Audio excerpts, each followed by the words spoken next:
Hello everybody, welcome back to my channel. Today we're going to be talking about the Tyson Fury versus Deontay Wilder fight that happened over the weekend. And if you haven't watched it, you should make sure that you go and watch at the very least the highlights. But I would recommend you go and watch the whole fight, even if you watch it once again, because it was nothing but amazing. And what can we take from this fight? Number one, it shows why I would always choose the fighter who has better technique over the one that has power. Number two, Deontay Wilder started throwing really nice body shots, his jabs and his crosses to the body, which were landing clean on Tyson Fury. Tyson Fury usually takes a couple of rounds to start setting up his timing, his distance, as any technical fighter would do. That's pretty common. Tyson Fury ends up knocking down Deontay Wilder. What happens after he gets knocked down? That's number three of my points, right? After you get knocked down, you kind of forget about your plan. Completely forgets about plan A, plan B. He starts going wild with his punches, right? If you're his corner, you should have been reminding him like, okay, if we get knocked down, we move to plan B, and if something happens, we go to plan C, right? They should have been responsible to bring him back to his plan, and his plan was maybe, for what I see, to set up those body shots at the beginning, set up a pattern to then break that pattern and throw like a powerful overhand right, that is his knockout punch, right? And he kind of forgot about it. Another thing that happens after he gets knocked down is that his conditioning starts declining. He starts gassing out. At the same time, Tyson Fury starts improving with his fighting, starts landing cleaner punches, his distance, his timing is better and better as the fight progresses, and he gets knocked down, right? So that's like a very interesting moment of the fight, because he was fighting really well when he gets knocked down.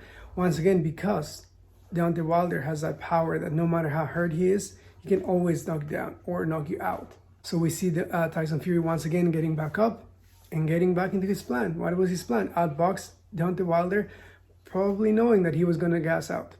We may think that Wilder, being the one with the more muscular body, may be the one that can go for longer, but it's completely the opposite. Actually, the guy who has more fat is the one that is actually able to carry that pace throughout the whole fight. And what happens after that? He starts fighting really well. He's able to put Deontay Wilder with an uppercut against the ropes. He's against the ropes, and he throws a left hook and a right hook, right? The right hook lands flush right on the jawline and knocks Deontay Wilder out, and the fight is over. So one of the reasons why I usually don't teach the right hook is because most people throw it really wild, and it should be a really tight punch, but it can be really tight because it's your hand that is behind.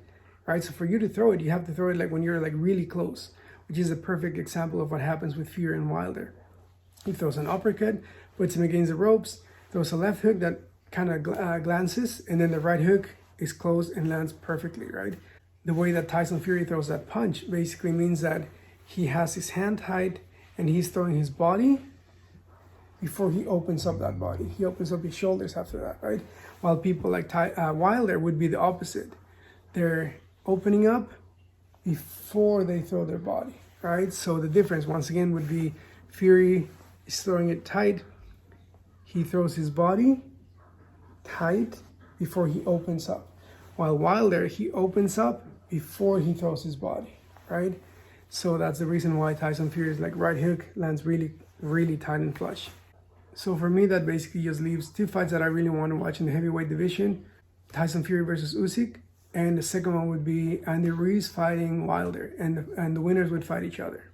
Unfortunately, that leaves Anthony Joshua a bit in limbo when it comes to the heavyweight division, but I'm sure his promoter would be able to find him a good fight. I'm just like not as interested in watching him fight anytime soon. Thanks for watching once again, and don't forget to like and subscribe. We'll talk soon.